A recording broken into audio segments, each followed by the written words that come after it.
Afternoon, folks. I'm Dave Canterbury with Self-Reliance Outfitters in the Pathfinder School. And out here at the Pathfinder School in Southeast Ohio, we teach lots and lots of classes from basic, intermediate, and advanced survival to bushcraft 101, navigation intensive, ropes and rigging, and also things like wilderness first aid and CPR Red Cross certifications, wild edible medicinal plants, and lots of other topics that you can choose from on our website at selfrelianceoutfitters.com under the training tab. So now, to this week's AAR of episode 5, I believe it was, of Extracted.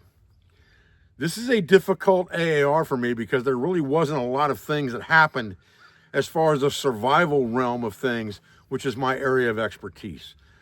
Now, obviously this whole show is a experiment in human psychology in a lot of ways, because you have the support groups that are pitted against each other back at the headquarters area, and you have these survivalists that are basically alone and at the mercy of whatever they're given or whatever they're told over the speakers that are in the forest and whatever supplies they are dropped through different survival challenges and things of that nature. So, to that being said, this week's episode obviously started out with a challenge at the headquarters to rate the survivalists from the strongest to the weakest.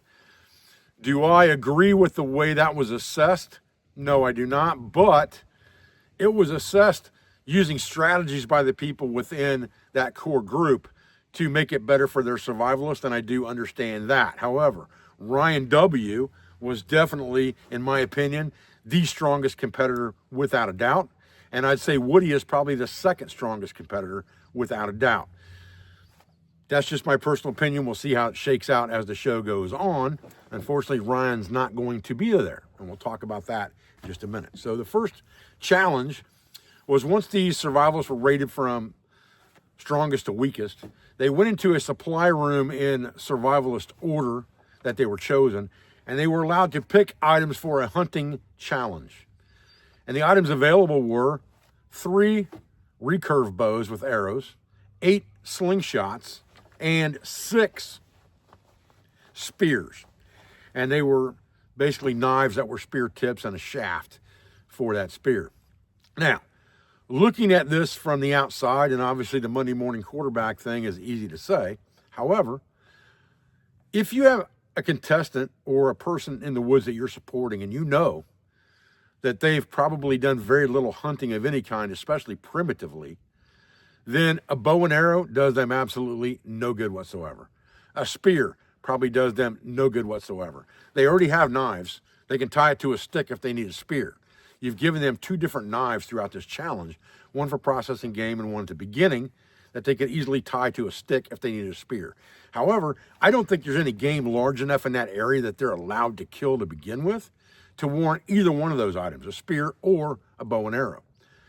Slingshots, however, are something that has a smaller learning curve, per se, to be able to learn how to be fairly accurate with it. They're good for small game, and that is what they're going to be concentrating on in the future, probably, if they have to do some kind of hunting. Now, with all of that said, we went through all of this rigmarole of rating the survivalists and getting them weapons and all this stuff, only to have the hunting challenge indefinitely canceled due to weather. So once that challenge was indefinitely canceled, here's your free hunting gear, save it for later, all right? Now we get to a challenge of everyone's going to write their loved one or their contestant a letter. And you can say basically whatever you want in the letter.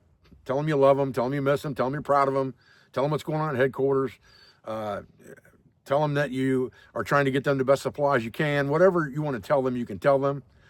And they spend a lot of time on the show writing these letters. And then they all go out to the deck, and come to find out all these letters are basically hanging over a fire pit by a clothesline with 2 clothespins on each letter with the name of the contestant on the clothespin. And they are then forced to go in order, in a picked order, to remove 1 clothespin from the clothesline from someone's letter until there are only 4 letters left and 4 get burned up in the fire. So 4 people are going to end up receiving a letter, 4 people are not, and they're arguing about who deserves to have the letters more. And from what I saw in that situation, I don't know what the best strategy would have been for that. For me, the best strategy is obviously to make sure that the person that you love the person that's your contestant gets a letter. So if that's the way things worked out for someone, that's great. To me, that letter was not all that important in a lot of ways compared to other drops where missteps have happened, okay?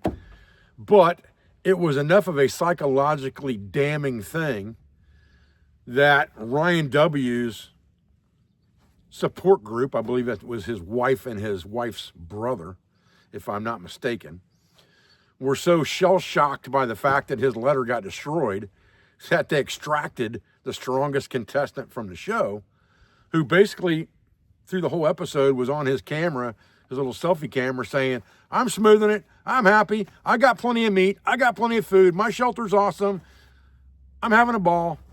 Well, let's extract that guy. So you just cost that guy $250,000 for sure, because he was probably going to win. That's just my personal opinion. Could be way off base, but I'm sure there was some discussions after the fact on that one. Again, I'm not going to bash a contestant on these videos. I'm not going to bash a support group on this video, or in any of these videos for that matter. All I'm going to say is I think that was a mistake. Simple as that. So we leave the episode with Ryan being extracted. Everybody's doesn't understand why. He gets extracted. He's not happy about it. He comes back, and the show's over till next week. So it was a fairly uneventful show, other than the fact it did end up getting someone extracted, whether that was the planned person or not, as far as the showrunners look at it. I don't know what the plan was there, but if their plan is psychologically to break someone down, it definitely happened on this episode, but it didn't happen to a survivalist. It happened in the base camp, and that's part of the show. So we'll see what happens on the next episode. I appreciate you joining me for this quick AAR of Extracted Season 1, Episode 5. I'm Dave Canterbury with the Self-Reliance Outfitters and the Pathfinder School. You can find a lot of the stainless steel gear from Extracted on our website at selfrelianceoutfitters.com, as well as actual survival training at our website as well, under the training tab at selfrelianceoutfitters.com. I appreciate your views. I appreciate your support. I thank you for everything you do for school, for family, and for business, for all of our sponsors, instructors, affiliates, and friends. And I'll be back with another video as soon as I can, guys. Thanks.